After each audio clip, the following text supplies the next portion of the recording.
Well, hello and welcome to Junk to Jules podcast with Georgette Beck. I'm so excited you're here listening or viewing today. Thank you so very much. So as you know, we love to have speakers come on and guests every once in a while to share their amazing stories as well. Because Junk to Jules is all about inspiring, encouraging, educating, and giving people hope and encouraging you in your own walk right where you're at in life. So I had the pleasure of meeting Mark Barnes. Well, first, let me just welcome you quickly. Mark Barnes, welcome to the show. How are you? Doing well. Thank you very much for having me. I appreciate you calling today. I tell you what, I had the pleasure of meeting Mark Barnes when I was with the City of Port St. Lucie, Keep Port St. Lucie Beautiful, and he was with the Botanical Gardens. He was on their team, and we had awesome meetings, planning some of the major events that the gardens got to do. And it was a pleasure, right, Mark? A lot of fun. It was a lot of fun. Yeah. And so, oh my gosh, the rap sheet I have for you to introduce you, you to our listeners and viewers. So, international multi-award winning composer and musician. And sorry about that. I have scared the dickens out of me. I have a little zapper in my office because we have plants in my house, and Mark, you can relate to this. The plants attract the little gnats sometimes because if you're watering the plants, they love to come on in and live in that soil sometimes. Anyways, but I'd rather still have one here plants. In the house. We have one here at our house that looks like a tennis racket. Yeah, and every once in a while you get the dickens out of the dog. Yeah, my dogs don't notice it until it gets like it zaps like it just did. And I get scared every single time. It's so funny. It's a big jump.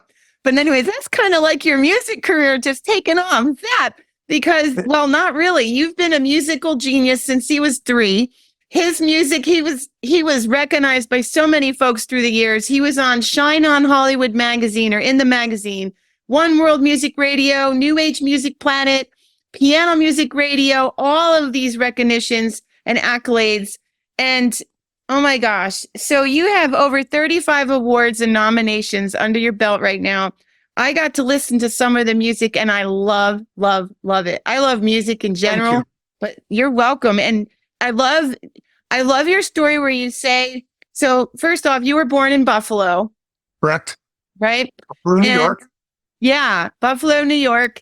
And I love that you come from a family of musical artists. Your grandmother played piano at various times for movie houses, the silent movie houses in the 20s and 30s. Yeah, that's really cool. So that's a good legacy. And your mom and dad were also musically and artistically inclined as well. Correct. So you had a very solid foundation.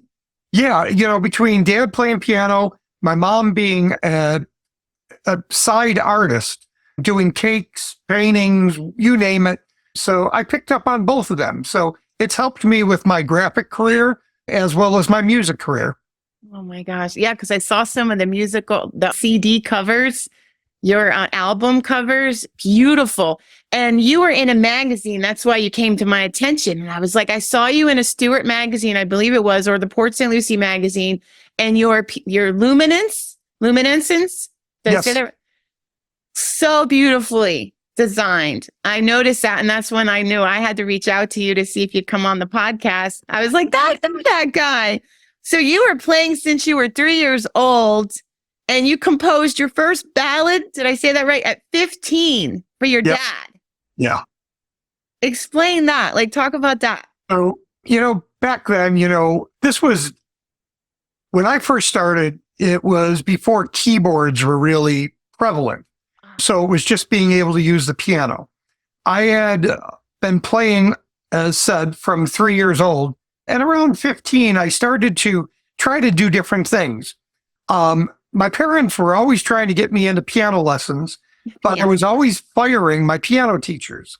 Yeah. They would never teach me what I wanted to know. And that was how to take what I felt inside and play it. Yeah. I can barely read sheet music. Very little. I never was interested in following the lessons. I just wanted to play what I felt. Mm-hmm. As it turned out, that first song that I wrote when I was 15 did not get recorded until 2017. Wow. So we're talking from the 1970s, Mm-hmm. 2017. And it was written for my dad. So it was finally nice to be able to record it and put it on one of my albums. I love it. So right now I'm working on my 14th album, which will hopefully be out sometime around Christmas in July. Christmas. Oh, I like the Christmas in July. I'm going to keep my eyes open for that. I'm a Christmas nut. I love Yeah, I love Christmas. And next year in 2025, I will be celebrating my 25th year, technically, 25th professional year in the music business. And at that point, I'm going to put out an album called 25. It will be released sometime around Thanksgiving, and it'll be for Christmas. It'll be my second Christmas album. We'll have to all keep our eyes and ears open for that. And I'm sure once folks start following you too, because we'll ask folks to follow you at the end of our recording here, they'll be in the know if they sign up. So Absolutely. you have a website. So Mark Barnes has a website. It's markbarnesmusic.com, correct? Correct. Yep. Okay. So go check out his website and then sign up wherever you can to stay in touch, and then follow him. You're on Facebook and Instagram. Where can they follow you as well? YouTube. Any of those sites / Mark Barnes Music. Awesome. It's really easy. My website is my social media, is my email.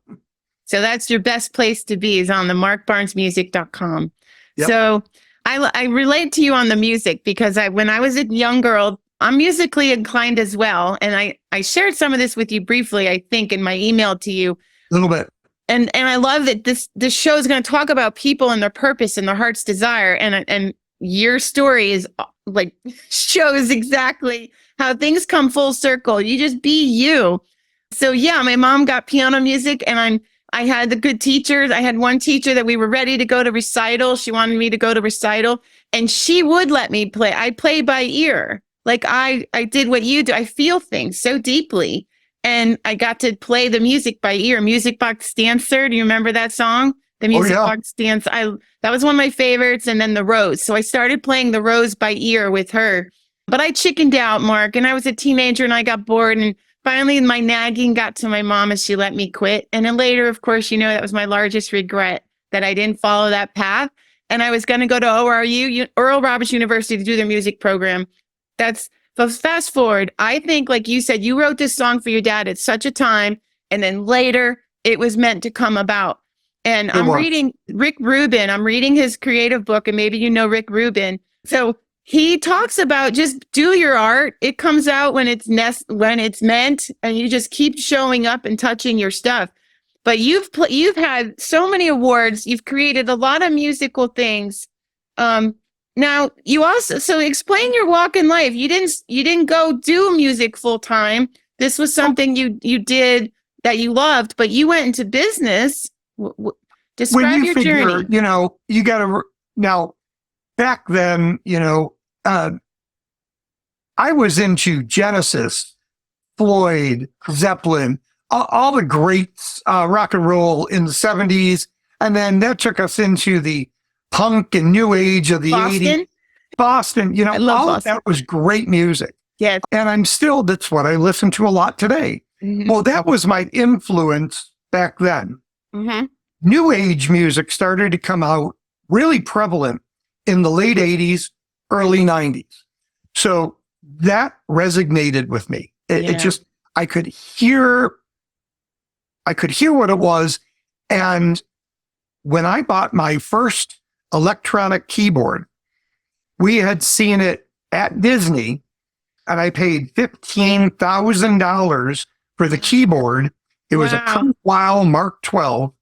We saw it in Epcot at Disney, and I looked it up, found out where it was, got a loan, and got the damn thing. I got rid of my piano at that point. Okay. And when I bought that, it started everything because it was digital. Okay. Digital for recording was pure from the keyboard right to the computer. So you could see all the versus trying to mic a piano. Yeah. Was pure digital sound straight through. So I Wow. realized I could record. Well, the tone, the quality, the effects that I could get in the keyboards really blew it apart. And then the new age influence really settled in. So then I started to compose music, and had this been available back in the late 70s, early 80s, maybe would have had a different career path. Right. However, back then I was a bartender, was sick of working as a bartender, and went to Manpower to find a job. Well, they put me on a telephone bank at a mortgage company, actually a bank. It was called Empire of America. They were out of Buffalo, New York. So I started on there. Within 3 months, they hired me off Manpower. Within 2 years, I was a vice president. And within 4 years, I was running an entire division of the bank. Oh, Never making imagined good that. money, I'm sure. I was, yeah. Yeah, what a And then, blessing. of course, then the late 80s hit, and the S&L crisis of the late 80s. Bank got closed along with hundreds and hundreds of banks. Wow. So I went down to Port St. Lucie in 87. Okay. And I went to work for Port St. Lucie National Bank. And then I just realized after a while being there, it was 1994, maybe 93. The bank wasn't for me, and I just wanted to do something different. Mhm. So met some investors. We opened up a mortgage company, and then from then until 2008, I ran my own mortgage company. Was You're one of the an most entrepreneur. successful companies in Port St. Lucie. We were the second largest firm there. Wow. Only second to Harbor Federal at that point. And then when the entire housing crisis collapsed in '08, I had been working on my music since 2000. I had been slowly putting out singles and doing little things. But in '07, I put out my first album. And then in '08, when the crash happened, I said, I'm done. I'm out of the mortgage business. I'm going to focus on music and marketing. And no turning back. There was no turning back.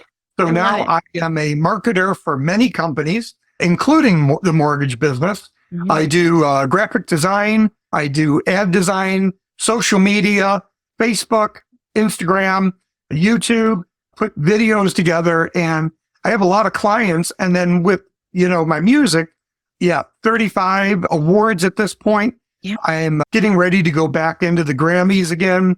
So I'm excited about, where the future is holding. I'm excited for you. So, yeah. So, you know what? You were being prepared all along, and you listened to your intuition all along. You were touching, you were growing, you were developing. You had to touch your craft. You were developing that craft. So it's not like this was sudden. This was something inside you growing. And it took years. Yeah, and I'm at a similar place, but today's not my story. But my book, Junk to Jewels, took over 20 years, 30 years, and now I had a huge vision, which is bigger than me, and now I need to meet other people to come alongside to bring it about, and that includes music and movies, because, the importance of music and a visual. They make us feel things, and they bring out things that words don't even do at times. Music's so powerful like that. It is. And, I find that people ask me about my process of composing new music. Yeah. And sometimes, as with right now, I have 9 songs that need to be recorded. They're ready to be sit down, but I need, to get out there and get them recorded and then send them off for mastering. So sometimes I'll write music. All of those 9 songs, none of them have titles. None of them have a concept yet, but I'll sit down one night and over a week or two, and then I'll start figuring out what that makes me feel, get the artwork for each song done, and then start to put the album together. The album is going to be called Watercolors, which is my 14th album. And so the album concept is all together, but now I have done reverse for other albums. My Luminescence, as an example. Yeah. I created all the artwork for every song and the name of every song before I wrote any of it. So when you say artwork for a song, because a lot of people aren't familiar, like I'm not familiar with the process. Can you So explain? you'll have album art, and then you can also have song art. Okay. So creating the album art is one thing, but then each song has a album or a cover of itself. So like for Luminescence, Yeah. that ended up becoming the signature song on the album and then the cover for the album. But yet, each of the songs on Luminescence, such as An Angel's Return, Mm-hmm. that needed a very strong image for the song itself. So not only do I have an album art, I have song art. So it's like a visual. It's like a visual. Yep. Yeah. So if like you were going to do a video for each song like they do, it's what that would be part of the video. Like that's absolutely. Yes. Yeah. Now, do you do videos for any of your songs yet? I've tried to do a couple. I have maybe a very limited one, maybe about 10 of them out there. There's some live performances. So I've done more with the live performances than I have music videos, but I do more music videos for other people than I do myself. I like that. So like I shared with you my book's Junk to Jewels, right? And I always envision music, and here's why: because when I prayed out that prayer and asked for help, when I was on a floor literally of a dream home closet, immediately things started happening, and I call them divine appointments. They don't make sense. And the very first response was someone handed me a music CD, and it was the Preacher's Wife movie that Whitney Houston played in. If you know that song, if you know the album, every song was saying something, and I felt heard, seen, and that was the start of my rescue journey. So that's why I think there's powerful music, when no one else is around, some music will show up for folks, and that's why I want to do it. So that would be you working backwards. So right. You have the concept, you have the emotions, you have the journey, and now I sat down and I take each song art, put it on the wall by the piano, my keyboards, and then just start playing. Inspires you. And it did inspire the whole album. I love it. Well, definitely got to talk about that. So to encourage folks, so what I love to talk about now, you had to overcome some challenges. You shared that certain things in life went crazy, and that kind of guided your path. Now, I know for me, when there's painful situations that kind of like shut a door and push you out another direction, that's happened a few times in my life. In hindsight, you look back and you're like, wow, it might have hurt at the moment, and I might have been confused or not sure what I was going to do, but that was necessary. That guided me down another road, or to where I am today, or those are important parts in our life process, correct? Absolutely. That was one of the things that helped guide me out of Port St. Lucie. Port St. Lucie was just getting too crowded, too many people, and I just was not growing. You got to figure out. I got there in 1987. Mm-hmm. Port St. Lucie Boulevard was still a 2-lane road at that point. Yes. But it was easy to get around. And although there wasn't all these things to do, there was still a lot to do. Yeah. And it was very enjoyable.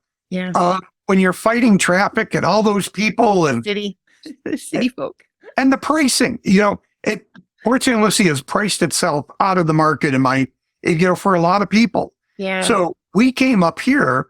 We went from. Where are you?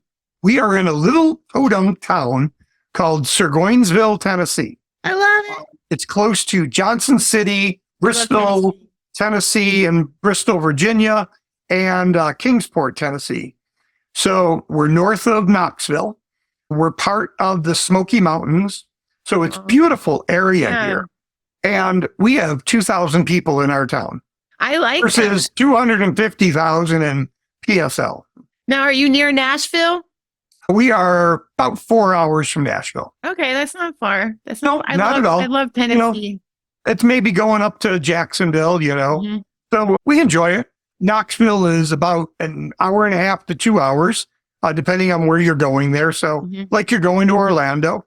So it very nice, but it's a lot like what PSL was back in the day, although we're definitely more rural. Yes. And then, having COVID hit changed everybody's existence. Mm-hmm. And then from when COVID, right before they knew what COVID was, that was the first time that I got sick, and I almost died from the initial COVID.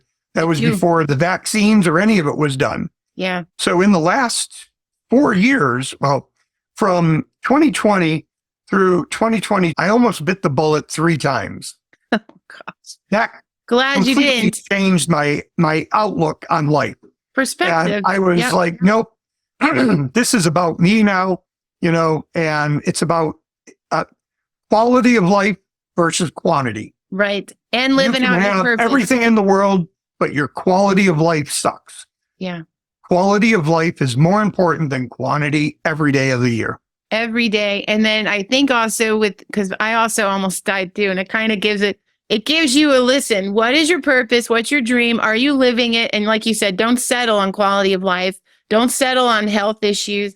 Don't settle on things that rob you of peace and joy. You have to guard your mind and heart, right? And your time.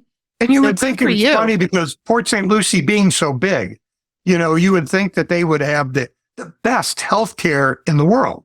Well, I thought the healthcare down there was quite good until we got up here. Healthcare up here is so completely different. Even for a podunk town, it is so completely different.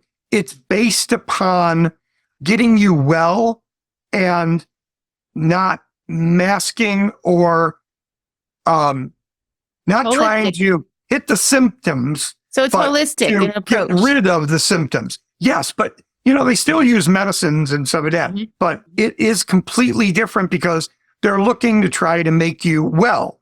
So in the last year, I am almost down 80 pounds in the last year. I feel so much better. That's awesome. I don't have, 80 pounds on your body is amazing. Yeah. I'm walking a lot more. The weather up here is so much nicer. The humidity and the scenery is quite good for creativity. Yeah, definitely out in nature. Yeah. Yeah, I love that. I'm on the health journey too. My husband too. He lost all his weight in a year, and I'm halfway. I've lost 60 pounds. But even that, my plantar fasciitis issues have subsided. You feel so much better. And I think that's important as the whole mental, spiritual, physical, emotional thing to pay attention to. Live out you're living out your talent and your purpose and what you were gifted in. And that brings health, that brings joy. But then now your body, you're able to do it because you're taking better care. You're trying to be conscious. You know how they talk about the eczema and they have all these new medicines out, Skyrizi and all these things to stop, eczema and psoriasis and all. Changing my diet. Yeah. Got rid of it all. So much of these people, it's their diet. It's the artificial foods. It's the sodas. It's the breads, sweets, sugars. For the most part, I gave most of it up. Yeah. I don't deprive myself. No. But I am eating so much more healthy foods that are not full of preservatives, additives, antibiotics. My skin completely cleared up. All the breakouts on my fingers, which were hurting my playing, gone. Beautiful. So I recommend that not only following your dream, but getting healthy as part of it. Yeah. It was enough. It was hard to begin with because I liked my treats, but I still get them, but they're no sugars. They're natural. They're sugar-free. And you don't miss it. You don't miss it. If you're feeling better, you're more joy filled. So now what's your normal day like? Are you creating daily? Do you have a routine? You show up every day? I try to, but some days my clients, clients take priority. Work is always number one. So when I get up in the morning, I typically get a little visit around 5:30 in the morning. Our little girl jumps on the bed, nuzzles right into my neck, and it's like, wake up. And then she rolls on her back, and it's like, pet my belly. So I do for about 15 minutes, and then by 5:45, my butt is up, get cleaned up, And then I'm out by 6:15 to walk both of the dogs. I walk them individually. That gets me about 1.5 miles every day. That's awesome. For about a half an hour of walking in the morning. Yeah. So that gets your day going. Yeah. Back in, coffee, and at that point, right to the computer. Yeah. And if I can get through all my emails, I love reading the daily paper. I read it online every day, and I get through my routine. So hopefully I'm done by 8:30. And then if it's before 9, I'll scoot to the keyboards and I'll play for half an hour, 45 minutes, and then come back to the computer and start working on client projects. Awesome. And then I work until 1:30, 2 o'clock every day. And then I take a nap every day. I take an hour. What a luxury. Nap. What a luxury. But I'll work until 7, 8 o'clock at night. Mm-hmm. So, when you're working for yourself, again, my health is more important than anything in the world. Yeah. I come first. Yeah. So, and then it's important. Each of these songs, oh my gosh, like Winter Sky was that from Winter Wishes? Yep. Perhaps Winter Sky is one of my favorite songs. That one came out to me, like that jumped out to me. And then I wrote down Find Beauty Within, like the art, the existence is more than our physical experience. And Winston Churchill, I love how you combined him in your creation of we shall never ever give up. You included that speech. So powerful. Again, being that I love music from the 70s, if people remember Supertramp on their Crime of the Century album, their last song has a portion of that speech. I used a lot more of it, but the whole thing was the pitfalls of war and how we just seem to repeat everything over and over. Yeah. And you know what you focus on grows. So focusing on the beauty, and your songs bring out beauty in each of our lives. Like I hope our listeners and viewers get some of your music and check it out. Do you have lyrics in some of your songs? No, I mean, I've had people write lyrics. I don't sing because I never want to make people's ears bleed. So I keep my mouth shut when I can. I love it.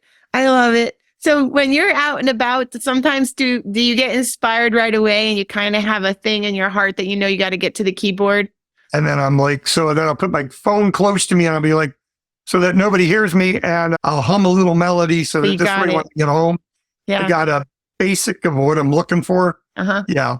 Oh, I love that. Now, if you were to tell your younger self something, if they were, or anyone that's in a place in life right now, they're just not sure if they're in the right place, as in career, what they're doing, they're not happy.